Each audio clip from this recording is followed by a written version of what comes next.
So you just started your first bullet journal this year and you're already feeling like you're falling behind. You already feel like you're not keeping track of things in your bullet journal, you're not using your pages correctly, something is not working.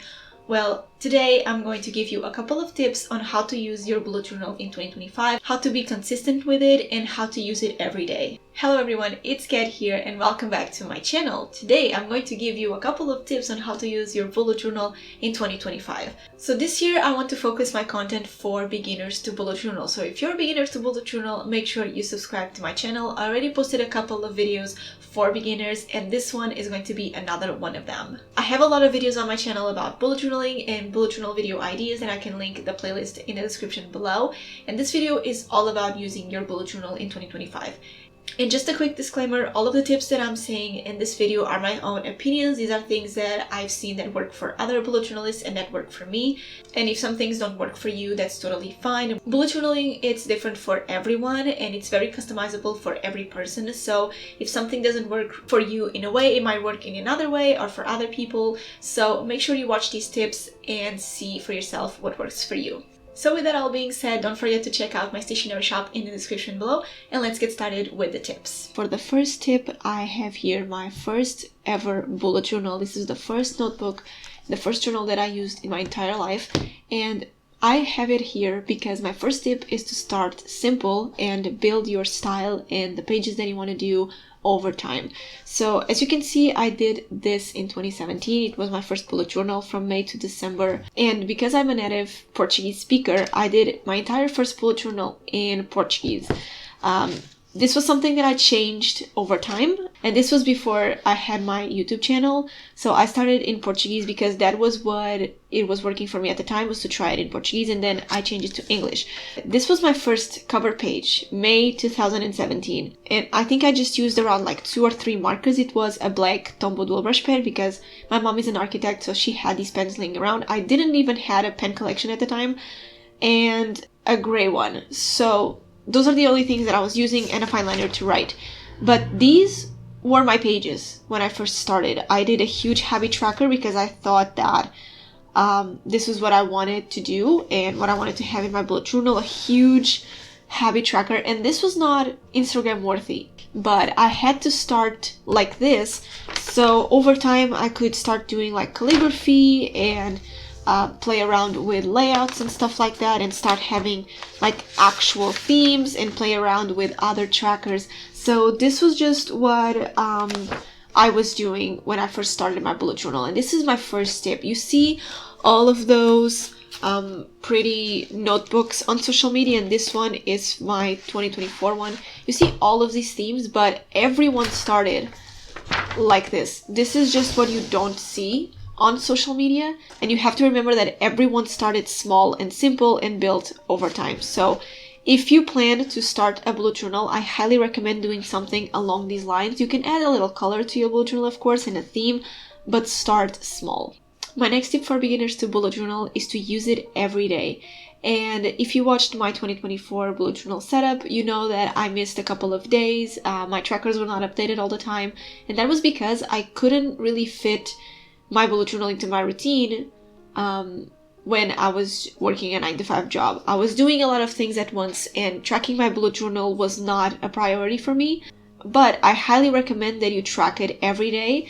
And for example, in 2022, I decided that my bullet journal was not doing what I wanted to do for me, not helping me. So I decided to, you know what, let's create a tracker for that. And I noticed that problem of not tracking my bullet journal every day in February and March 2022, and then in April, when I decided to set up my bullet journal, I created a habit for my bullet journal. So I had a habit tracker in my bullet journal to update my bullet journal every day. It sounds redundant, but once you have the tracker in here, and it's going to be blank if you don't update your bullet journal every day, you're more likely to track it off. Same thing with the other habits that I had in here. If I have a workout tracker in here, or a journaling tracker, or a water tracker, I'm most likely to drink more water and to work out because I have a tracker for that. It keeps me accountable. So if that helps you, I highly recommend to create a habit tracker to update your bullet journal. You can add a little habit tracker for your bullet journal in your bullet journal still in January, but if you don't want to mess it up your setup already, you can just make a mental note in your monthly spreads to add a habit tracker for your bullet journal in February. And this actually helped me a lot, which brings me to my third tip of this video, which is to include it in your routine. So for me, I like to update my bullet journal every morning, and this is my current bullet journal for 2025.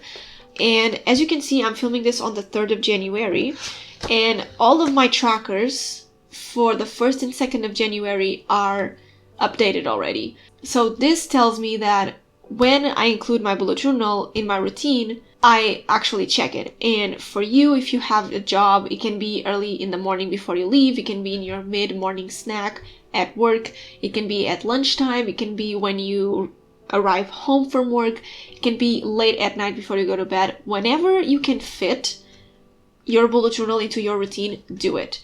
And I'm going to tell you my routine now. I usually check my bullet journal before I start work. So when I get to my desk here in my studio, the first thing I do is I turn on my computer and I open my bullet journal and I track everything for the day before. So today is the 3rd of January.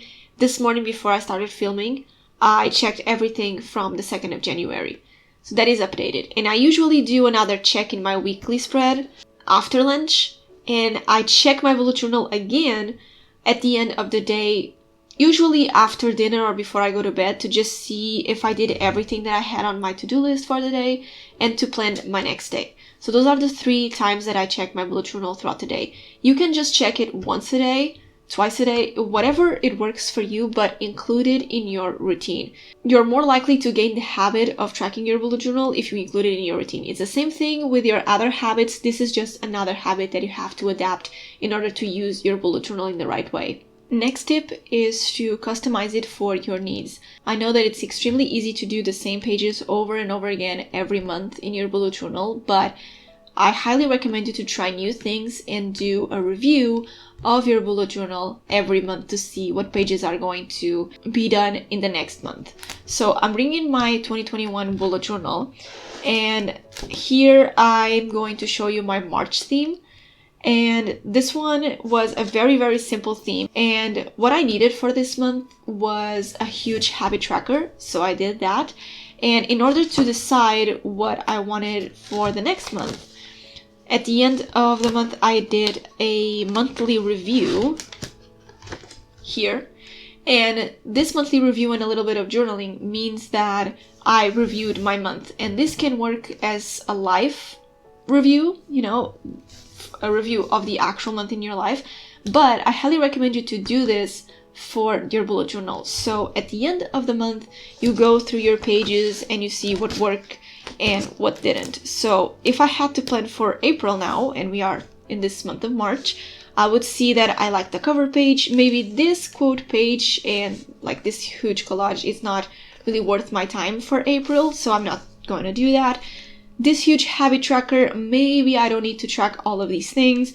For example, maybe I don't need a tracker for walks, as I'm not taking a walk every day or not even twice a week. So I might not need a tracker for that and just do a little note on my weekly spread. Maybe a mood tracker. Okay, I like this mood tracker, but the colors are kind of like all together and you can really distinguish the different colors. So maybe I can do like a symbols mood tracker instead of a color mood tracker. For the weekly spreads, these weekly spread is working too well, so I'm going to keep doing that. So I like these messy weekly spreads with stickers on it. I like this, so I'm going to keep doing this for April. You know, this is the type of review that you should do at the end of the month, and you can write it all down or do like a table in here with the good, the bad, and to improve things in your bullet journal. So this is the type of thing that I highly recommend you to do if you're just starting a bullet journal.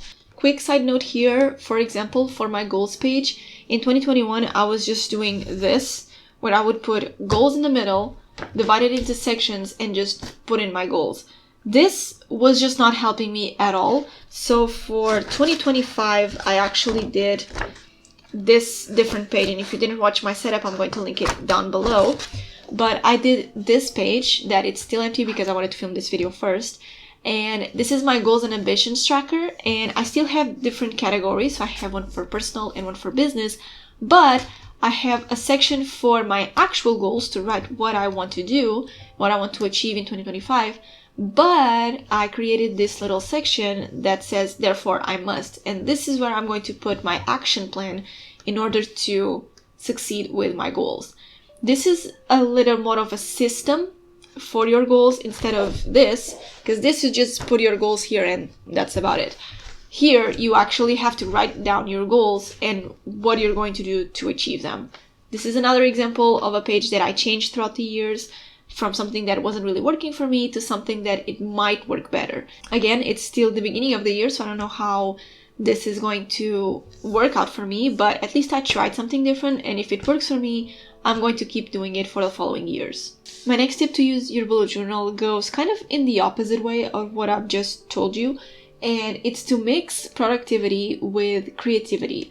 So I just mentioned that in my first bullet journal, I didn't do a lot of drawings and I didn't use a lot of stickers or doodles or anything. And it was basically just something very like minimal and easy to do throughout the month and to set up for the new month. But I highly recommend you, if you are a creative person, to try something that challenges your creative side. So I don't believe that for you to be good at bullet journaling and to do bullet journal every day, you should do boring pages like I did in my first bullet journal. I think it's a mix of both. It's a mix of productivity with creativity if you are a creative. And I am bringing to you my 2025 bullet journal for beginners that I did a few weeks ago on my channel, and I'm going to link this setup in the description down below if you want to watch it. And this is a setup that I thought that it was really easy to set up for a beginner, but it was also fun and it had a lot of space for your pages. So in this setup I did an indexed, a key page, a grid spacing cheat sheet, a cover page, a future log, and a goals and a to check out page. And as you can see, this theme is really fun. You know, it has a lot of colors, a lot of doodles, but it still has a lot of space for you to do your actual pages and to be productive and to actually use your bullet journal. It's not a lot of doodle, it's not a lot of creativity around, but it's still pretty. And this is a good balance in my opinion, because you have space for the actual spreads that you need to do in your bullet journal in order to make you more productive and to reach your goals and organize yourself, but you still have a lot of space for doodling. And speaking on this beginner's bullet journal setup that I did, you might have seen that I created a page of a key. And this is something really important if you're just starting to bullet journal. It's to have a page where you have all of your symbols in here. So this is the key that I did, and this was the key that I started in my couple of first bullet journals. I have here in my 2019 bullet journal, I have here my key, and at the time I had a simple key and a color code, and this was what working for me. And when you start flipping through the pages, I had here some like posts on social media, some birthday, some events, some priorities, and some notes. And this was what I was using for 2019. But of course that this should be something that you do that fits your needs. So this is my key and color code. I highly recommend to see keys online or to just try this one that I did and see if this works for you. And you can always change it from your new bullet journal. So try a key and see how that works for you. We are almost finished with the tips for this video, so I'm going to leave the two most important and more valuable tips for you. One of them is to remember that life sometimes is unexpected and that you have to account for life to happen, of course. So I'm going to bring you my 2024 bullet journal. I was really stressed out about work and I missed tracking things in my bullet journal.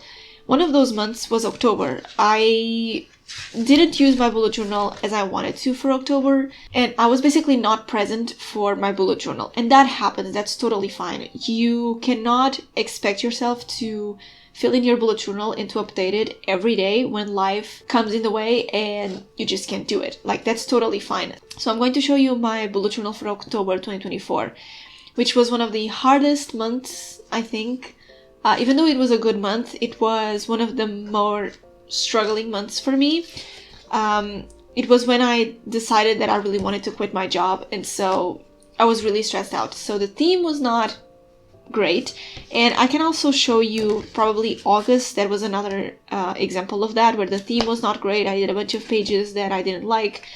My weekly spreads were just not pretty in any way, and I did a huge review of the month. But October was when that hit was shown the most. So this was my theme for October, and October was supposed to be the perfect month for 2024 because we were going to Japan for our honeymoon. I did this page for our honeymoon and I didn't even use it. I ended up doing like a to-do list here for the preparation for the trip, but this page that I wanted to include in my bullet journal and was supposed to be like something to track things for Japan, I just didn't use it, and it broke my heart. It was really sad. Even though I really liked this page, I didn't do it. For my habits, I didn't track most of them. I tried to be consistent with them, but I just wasn't looking into my bullet journal, so those were mostly empty, and I didn't even use my October review page. My tip, obviously, when doing bullet journal is to expect changes in your life and count those for when you're updating your bullet journal. Life is going to come in your way, things are going to happen in your life throughout your bullet journal journey, but don't forget that your life is mostly important, and if you can't track it because of X, Y, and Z reasons, that's totally fine. And my last tip is progress over perfection. Obviously that I wanted to include this in this video because these are both of my journals for 2020, and I'm going to show you just a quick flip through. Of course that you can see the full flip through right here or in the description down below, but I just wanted to show you that sometimes you just need to do simpler pages, you know, get to know your themes, get to know your pages and what you like to do. And then when you feel more comfortable, you start doing new things and experiment with new designs and doodles. And eventually you will do something that you really enjoy, and themes are looking great and pages are looking great. Everything works well in your way. And then you move into another bullet journal, maybe in the new year, maybe in the middle of the year. That's where I normally change bullet journals, and you start doing other themes and including new pages and doing some very good themes that perform really well on your channel or that you really enjoy, and you start doing other themes and pages, and you are going to improve not only on your bullet journaling setup but also in your themes and creativity if you are a creative person and like to do fun themes. And progress is always better than doing something perfect. So try new themes, try new aesthetics, try different things, you know. You're going to do themes that are not that great and that you don't really enjoy, but that's all part of the process and it's part of your bullet journaling journey. So make sure you just try different things and find your style, and that is the progress, and it's always going to be more rewardful than perfection. So those are all the tips that I had for today. I really hope you find them useful. Let me know in the comments if you have other tips that you use to use your bullet journal every day that help you, that might help other people. Don't forget to like this video if you enjoy it, subscribe to my channel, and I'll see you in my next one. Bye guys!